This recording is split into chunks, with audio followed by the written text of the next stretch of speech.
Villain ಚಿತ್ರ ಈಗಾಗಲೇ ಸಾಕಷ್ಟು ಸುದ್ದಿ ಮಾಡ್ತಿದೆ.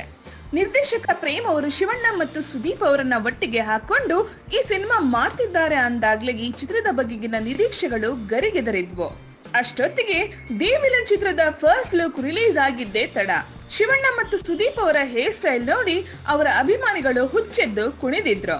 ಆದ್ರೆ ಈಗಿನ ರೂಮರ್ಸ್ ನೋಡ್ತಾ ಇದ್ರೆ ವಿಲನ್ ಚಿತ್ರ ಕನ್ನಡದ ಬಹುದೊಡ್ಡ ಹಿಟ್ ಚಿತ್ರವನ್ನ ಹೋಲ್ತಿದೆ ಅನ್ನೋದು ಸದ್ಯದ ಮಾಹಿತಿಯಾಗಿದೆ.